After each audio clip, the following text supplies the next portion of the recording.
Hi hello friends, welcome back to Deethu's kitchen. ಇವತ್ತಿನ ವಿಡಿಯೋದಲ್ಲಿ ನಾನು ನಿಮಗೆ ಬೇಳೆ ಸಾಂಬಾರು ಸಿಂಪಲ್ಲಾಗಿ ಟೇಸ್ಟಿಯಾಗಿ ಹೇಗೆ ಮಾಡೋದು ಅಂತ ಹೇಳ್ಕೊಡ್ತೀನಿ. ಎಸ್ಪೆಷಲಿ ಈ ವಿಡಿಯೋಸ್ ಬಂದು ಬಿಗಿನರ್ಸ್, ಯಾರು ಅಡುಗೆ ಕಲಿತಿದ್ದಾರಲ್ಲ ಅಂಥವ್ರಿಗೆ ತುಂಬಾ ಹೆಲ್ಪ್ ಆಗುತ್ತೆ. ಬನ್ನಿ ಬೇಳೆ ಸಾಂಬಾರು ಹೇಗೆ ಮಾಡೋದು ಅಂತ ಹೇಳ್ತೀನಿ. ಅದಕ್ಕೂ ಮುಂಚೆ ನೀವೇನಾದರೂ ಫಸ್ಟ್ ಟೈಮ್ ನನ್ನ ಚಾನಲ್ನ ನೋಡ್ತಾ ಇದ್ದರೆ ಈಗಲೇ ಸಬ್ಸ್ಕ್ರೈಬ್ ಮಾಡ್ಕೊಳ್ಳಿ. ಮೊದಲಿಗೆ ನಾನೊಂದು 1/4 ಕಪ್ಪಷ್ಟು ಹೆಸರುಬೇಳೆನ ವಾಶ್ ಮಾಡಿ ಇಟ್ಕೊಂಡು ಹಾಕ್ಕೊಳ್ತಾ ಇದ್ದೀನಿ.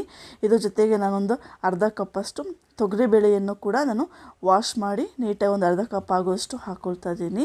ಈ ರೀತಿ ಬೇಳೆಗಳನ್ನು ನೀವು ವಾಶ್ ಮಾಡಿನೇ ಹಾಕ್ಕೋಬೇಕು, ಹಂಗೆ ಹಾಕೊಳ್ಳೋಕೆ ಹೋಗಬೇಡಿ.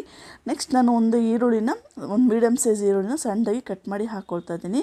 ಹಾಗೆ ಇದ್ರ ಜೊತೆಗೆ ನಾನು ಒಂದು ಟೊಮೊಟೊವನ್ನು ಕೂಡ ಸಣ್ಣದಾಗಿ ಕಟ್ ಮಾಡಿ ಹಾಕ್ಕೊಳ್ತಾ ಇದ್ದೀನಿ. ತುಂಬ ಸಿಂಪಲ್ಲಾಗಿರುತ್ತೆ ಈ ರೆಸಿಪಿ, ಬಟ್ ಟೇಸ್ಟ್ ಕೂಡ ಚೆನ್ನಾಗಿರುತ್ತೆ. ಇಡ್ಲಿ ದೋಸೆಗಂತೂ ತುಂಬಾ ಚೆನ್ನಾಗಿರುತ್ತೆ. ನಾನು ಅಳತೆಗೆ ಅದೇ ಕಪ್ಪಲ್ಲಿ ನಾನು 3 ಕಪ್ಪಷ್ಟು ನೀರನ್ನು ಹಾಕ್ಕೊಳ್ತಾ ಇದ್ದೀನಿ.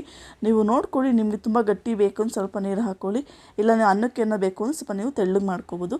ತುಂಬಾ ಟೇಸ್ಟಿಯಾಗಿರುತ್ತೆ. ನೆಕ್ಸ್ಟ್ ಈ ರೀತಿ ಆದಮೇಲೆ ಇದಕ್ಕೊಂದು 1/4 ಟೇಬಲ್ ಸ್ಪೂನಷ್ಟು ಅರಿಶಿನವನ್ನು ಹಾಕ್ಕೊಳ್ತೀನಿ.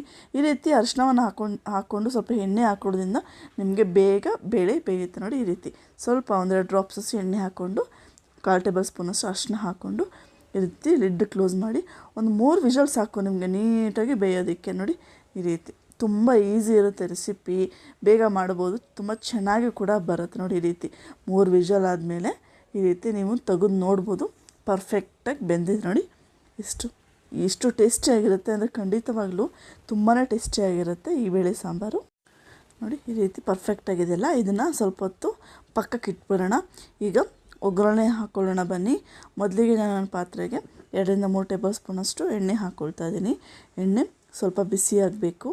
ನೆಕ್ಸ್ಟ್ ಇದಕ್ಕೆ ನಾನು ಸ್ವಲ್ಪ ಸಾಸಿವೆನ ಹಾಕ್ಕೊಳ್ತಾ ಇದ್ದೀನಿ.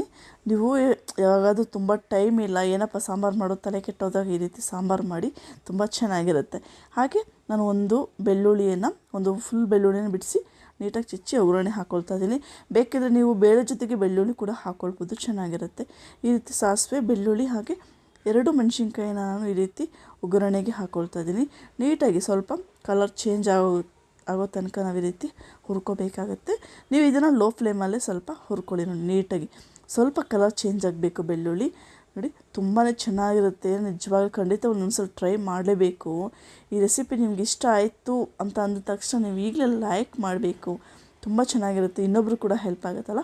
ನೋಡಿ, ನೆಕ್ಸ್ಟ್ ಸ್ವಲ್ಪ ಕರ್ಬೇವಿನ ಸೊಪ್ಪು ಕೂಡ ಹಾಕ್ಕೊಳ್ತಾ ಇದ್ದೀನಿ. ಚೆನ್ನಾಗಿ ಮಿಕ್ಸ್ ಮಾಡ್ಕೊಳ್ಳಿ. ತುಂಬ ಈಸಿ ಇರುತ್ತೆ ರೆಸಿಪು. ಬಿಸಿ ಬಿಸಿ ಅನ್ನ ಮಾಡಿರ್ತೀವಲ್ಲ, ಅದಕ್ಕೆ ಇದೊಂದು ಬೇಳೆ ಸಾಂಬಾರು ಇದ್ಬಿಟ್ರಂತೂ ಸ್ವಲ್ಪ ತುಪ್ಪ ಹಾಕ್ಕೊಂಡು ತಿಂದರೆ ತುಂಬಾ ಚೆನ್ನಾಗಿರುತ್ತೆ. ಈ ರೀತಿ ನೀಟಾಗಿ ನೀವೇನಾದರೂ ಫಸ್ಟ್ ಟೈಮ್ ಈ ಚಾನಲ್ನ ನೋಡ್ತಾ ಇದ್ದರೆ ಈಗಲೇ ಸಬ್ಸ್ಕ್ರೈಬ್ ಮಾಡ್ಕೊಳ್ಳಿ. ಯಾಕಂದರೆ ಇದೇ ಥರ ಎಷ್ಟೊಂದು ವೀಡಿಯೋಸ್ನ ಅಪ್ಲೋಡ್ ಮಾಡಿದ್ದೀನಿ. ನನ್ನ ಚಾನಲ್ ವಿಸಿಟ್ ಮಾಡಿದ್ರೆ ನಿಮಗೆ ಎಲ್ಲ ಥರ ವೀಡಿಯೋಸ್ ಸಿಗುತ್ತೆ.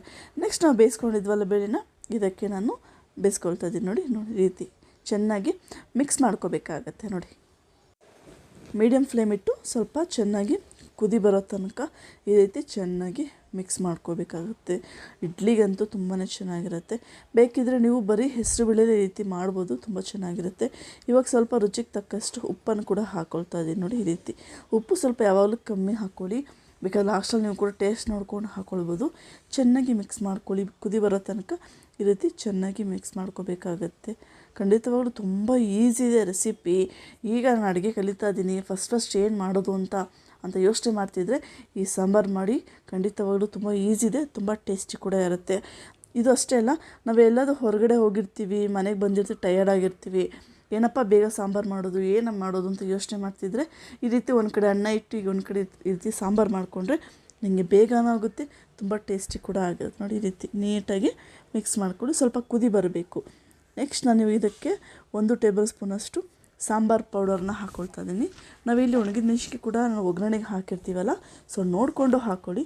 ಸಾಂಬಾರು ಪೌಡರ್ ಹಾಕಿದ್ಮೇಲೆ ನಾವು ಚೆನ್ನಾಗಿ ಮಿಕ್ಸ್ ಮಾಡ್ಕೋಬೇಕಾಗತ್ತೆ. ನೋಡಿ, ಈ ರೀತಿ ನೀಟಾಗಿ ನೀವು ನೀರಿನ ಹದ ನೋಡ್ಕೊಳ್ಳಿ, ಎಷ್ಟು ನೀರು ಬೇಕು ಅಂತೇಳಿ ಅಷ್ಟು ಹಾಕ್ಕೊಳ್ಬೋದು. ನೋಡಿ, ರುಚಿಯಾದ ಬೇಳೆ ಸಾಂಬಾರು ಎಷ್ಟು ಫ್ಲೇವರ್ ಘಮ್ಮ ಅಂತಿದೆ ಅಂದರೆ ತುಂಬಾ ಟೇಸ್ಟಿಯಾಗಿರುತ್ತೆ ಈ ಬೇಳೆ ಸಾಂಬಾರು. ರುಚಿಯಾದ ಬೇಳೆ ಸಾಂಬಾರು ರೆಡಿಯಾಗಿದೆ. ಬಿಸಿ ಬಿಸಿ ಅನ್ನಕ್ಕೆ ಈ ರೀತಿ ಬೇಳೆ ಸಾಂಬಾರು ಹಾಕ್ಕೊಂಡು ಸ್ವಲ್ಪ ತುಪ್ಪ ಹಾಕ್ಕೊಂಡು ತಿಂತಾದರೆ ತುಂಬಾ ಚೆನ್ನಾಗಿರುತ್ತೆ.